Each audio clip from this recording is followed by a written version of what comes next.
आज पूरू देशना अयोध्याમાં એકટક હોય કે रामलला का दर्शन करें किले के रामलला आज विराजमान हुए। और ये अवसर पर आज हम पहाड़ में रामलीला, रामायण, राम को चरित्र और राम का गुणगान की बात करना खोने विशेष तौर पर आमंत्रित કર્યા છે हमारा श्री राकेश भट्ट, जो कि एक जण्या पछण्या संस्कृति कर्मी है। भट्ट जी, स्वागत है कार्यक्रम में। बहुत बहुत धन्यवाद ध्यानी जी। आज को यो दिन राम तक समर्पित रहा, सुबेर बटे कर अब तक, और पूरा दिन क्या अब में जहाँ अब रात भी भजन कीर्तन बटे शुरू होली। तो ये घड़ी था हम पहाड़ का जनमानस का हिसाब से के रूप में देखना चाहूँ। धन्यवाद ध्यानी जी, ये वार्ता का वास्ता आमंत्रित करने पर आपको धन्यवाद और श्रोताओं तक प्रणाम कर दो। आपन जन बोली कि आज राममय हुई हमारो पूरा समाज, हमारे पूरी जो आसपास को वातावरण है। यद्यपि मैं ये मान दूँ कि राम एक अलौकिक चरित्र छिन। जब हम सनातन धर्म में खास तौर से जब पैदा होने तो राममय हम तभी बटिन हुए जनन।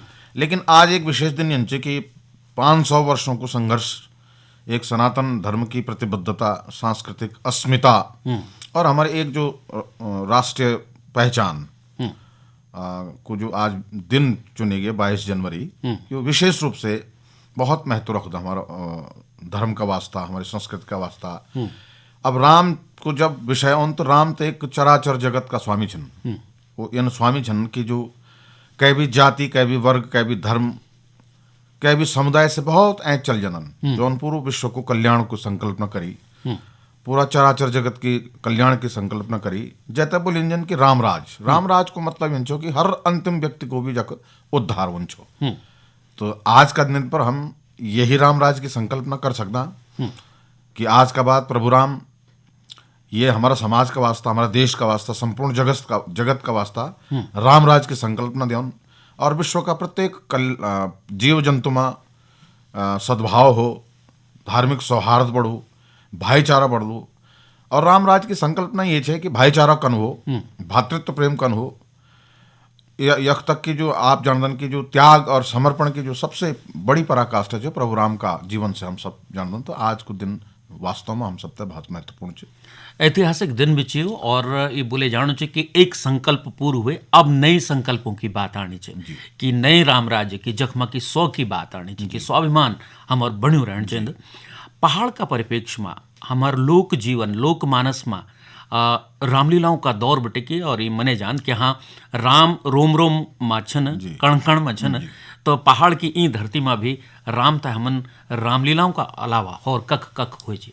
अब बिल्कुल ध्यानी जी, आप भी महसूस करे बोलो, आप भी ये बात अनुभव कर दोला। हमन जब भी हो समाज बोलो ये दुनिया में, जब हमारे आंखा खुली तो हमन लीलाओं का तौर पर, नाटकों का तौर पर, कला का स्तर पर हमन सबसे पहले अगर कोई दर्शन जाने तो श्री राम का दर्शन है। रामलीलाओं का माध्यम से हम तय बताए गए कि श्री राम को चरित्र क्या चाहिए, भगवान राम की महिमा क्या चाहिए। सबसे बड़ी बात मैं इन मान दूँ, हमारा पहाड़ी लोक जीवन में रामलीलाओं का माध्यम से हम एक लोक समुदाय को निर्माण करी। जैसा हम बोलते हैं कि अंग्रेजी में कम्युनिटी सोसाइटी। जै समाज में राम की संस्कृति, राममय संस्कृति तक मैं ये मान दूँ कि सामुदायिक सुदृढ़ता समुदाय बहुत सुदृढ़ हुए तक निकलेगी, क्योंकि राम से हम बहुत कुछ सीखने की कोशिश करी और राम का चरित्र का अनुसार हमने अपने जीवन में बहुत कुछ ढालने की कोशिश करी। और वही चरित्र का आधार पर हम बोल सकते हैं कि हमारे जो भी भाईचारा बनी हो चुकी वो राममय हुए तब बनी हो। हम जो भातृत्व प्रेम है वो राममय है। या यख तक कि जो हमारा एक पत्नी धर्म जो हमारो व्रत है वो हमारा राम पिता को आदेश को जो पालन हुए वो राम का चरित्र बटे निकली। और सबसे बड़ी बात इन कि राम का जीवन से हमारो सबसे बड़ी संदेश है कि लोक जीवन में हर अंतिम व्यक्ति को हम कन में ख्याल रखते हैं। रामलीलाओं का माध्यम से अपन बिल्कुल देख लो कि नल नील तक, यख तक कि गिलहरी तक को भगवान रामन पूरा ख्याल रखे। और गिलहरी को भी योगदान श्री राम का ये महायुद्ध में रामचंद्र जी चांछा तो महाप्रतापी राजा का पुत्र छा, राजा वे सगत छा। और जब युद्ध छिड़ी रावण दगड़ी तो वो राजा महाराजों तो कट्ठा कर सके छा, लेकिन वो कटक को करीन उन जो समाज का शोषित, दमित, उपेक्षित और इन जो अननोन जो लोग छा। आज हम हनुमान जी तक ये वास्ते जानते कि राम जी दगड़े रहन। हम जो बाली सुग्रीव तय ये वास्ता जानदन कि राम जी दगड़ी संबद्ध रहन, हम जटायु तय ये वास्ता जानदन कि राम जी दगड़ी संबंध रहन। ये लोग असल में कुछ ये वह समय का शोषित और उपेक्षित लोग था, लेकिन रामचंद्र जी ने सबसे पहले यूं लोगों तक पछाणियों तक कोशिश करी कि यूं को सहयोग लियो जाओ और समाज में यूं की भी स्थापना हो।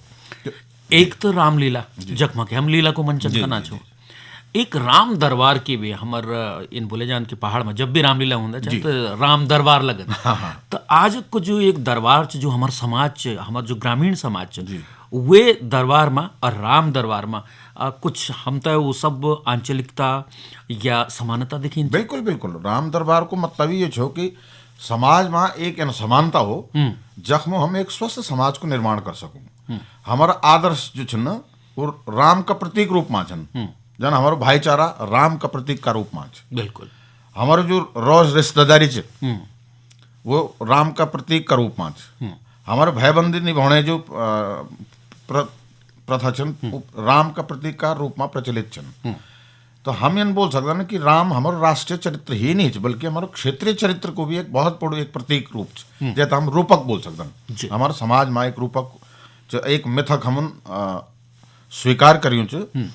और जो जन आप दरबार की बात करना चन तो दरबार हम यही रूप में मान सकते हैं कि एक प्रतीक रूप में मानित हम श्री राम तय प्रतीक रूप में मानित है एक स्वस्थ समाज को निर्माण कर दन, एक ग्रामीण समुदाय को निर्माण कर दन, एक स्वस्थ सांस्कृतिक समुदाय को निर्माण कर दन।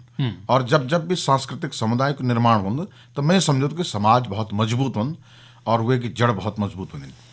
राम का चरित्र राम का गुण जी आज का समाज में हमेशा हर एक व्यक्ति तय बाट बताना पण काफी छन जी। मंदिर की बात हुए गे, जो प्राण प्रतिष्ठा है वो भी हुए गे। अब हम राम का वही चरित्र वही मर्यादाओं का गुणों तय कक ढूंढा समाज में। बिल्कुल, राम का गुणों तक ढूंढना स्वयं बटन शुरुआत करनी पड़ी हम तय। एक व्यक्ति का तौर पर एक भीतर की यात्रा जाता बोल अंतःकरण की यात्रा हम तक शुरू करनी पड़ी। हम जो भी गुण छन वो जो अच्छा गुण छन वो तो राम का प्रतीक माने था आप अग्नि बढ़ो। जो अवगुण छन वो तो आप मतलब वो विरोधी गुण मान सकते आप। राम का मर्यादाओं का विरोध में जो गुण खड़ा होने वाले छन वो तो दूर करो। और जब स्वयं का भीतर जब आप ये गुण पछाणला तो समाज में भी आप अच्छा गुणी लोगों को जब संपर्क कर ला। सबसे पहली बात है कि जो हमारा जो समाज का जो अधिकार छन प्रत्येक व्यक्ति का अधिकार नहीं छीनिए समाज में, लेकिन आज समाज में होड़ क्या चाहिए एक दूसरे को अधिकार को मन की हमारी एक मैं यन समझू कि एक प्रथाजन चली जी कि मैं कथा हत्यों मैं मुख कथा है जो ये सब कुछ मेरे हो जाओ वो फलाना भी जो जगह जमीन जो भी मेरी हो जाओ। जन हमारे समाज का एक मतलब एक आचरण वह आचरण की जो कुछ सभ्यता चाहिए वैसे भय रहता है। हम आचरण की सभ्यता को पालन करो तो मैं समझ तो राम राज यख बटन हम शुरू कर ला, हम गली बटन शुरू कर ला, मोहल्ला बटन शुरू कर ला, गांव बटन शुरू कर ला।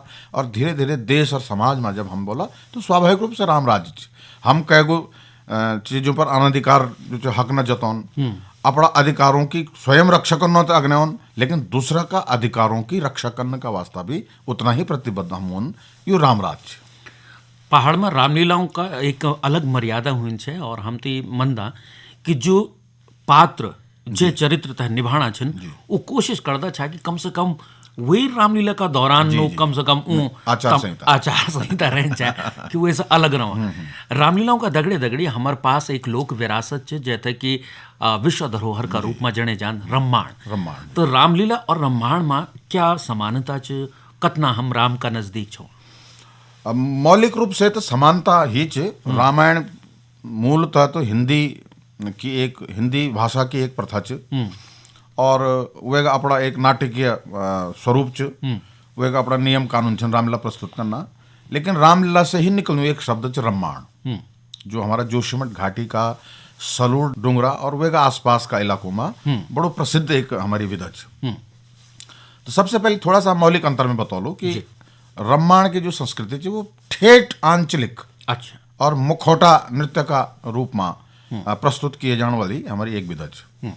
अपन अगर दक्षिण भारतीय कलाओं में सुने बोलो कि बहुत सा कथकली छन इन मुखौटा पद्धति का बहुत अच्छा सांस्कृतिक विरासत च वही में हम ये मान सकता कि उत्तराखंड की जो सबसे बड़ी सांस्कृतिक धरोहर च आज की तिथि में वो रामायण च। आप तब मालूम होलो कि यूनेस्को विश्व धरोहर भी वे घोषित करूँ च।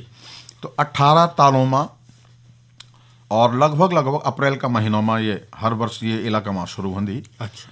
और राम का चरित्र का अलग अलग रूपों को ये को वर्णन हो, मतलब वनवास गमन से लेकर के जो वनवास को जीवन, जो कठिन जीवन राम को रहे वो जीवन को प्रसंग ले कि हनुमान मिलन, सुग्रीव मिलन, बाली सुग्रीव युद्ध, ये तमाम जो भी हम रामायण में देखते ना, ये हम रामायण का तौर पर अच्छा हम वे इलाका में जाके देख सकते ना। लेकिन ये एक वे को एक नियमित विधान है कि वो 18 ताल होंगे ना, और 18 तालों में वो मुखौटा 18 पत्तर भी बोल दें। पत्तर को मतलब हो ना पात्र, हमारे गढ़वाल में एक शब्द पत्तर, अब पत्तर से पात्र भी निकले।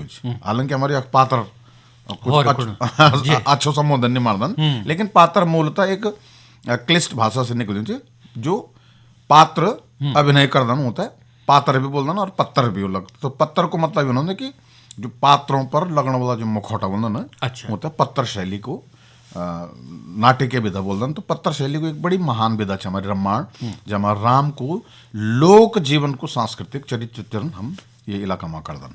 तो ये एक विश्व धरोहर है और जो लोगों को देखने मौका नहीं मिली, आप अवश्य जाओ। मैं जान दो किला की विश्व धरोहर शुद्धित नहीं बने गए बोली, कुछ न कुछ वे मौलिकता बोली, कुछ न कुछ वे बात बोली।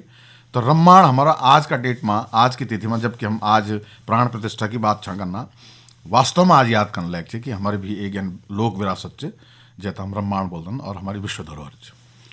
पहाड़ का लोक मानस में राम, ये विषय पर महत्वपूर्ण चर्चा आपक दगड़ भट्ट जी हुए और विभिन्न जो सांस्कृतिक पक्ष छन या राम का गुण और उनका चरित्र का मूल्यवान जो पक्ष छन ऊपर बहुत सुंदर बातचीत आपक दगड़ हुए। बहुत बहुत धन्यवाद। बहुत बहुत धन्यवाद ध्यानी जी।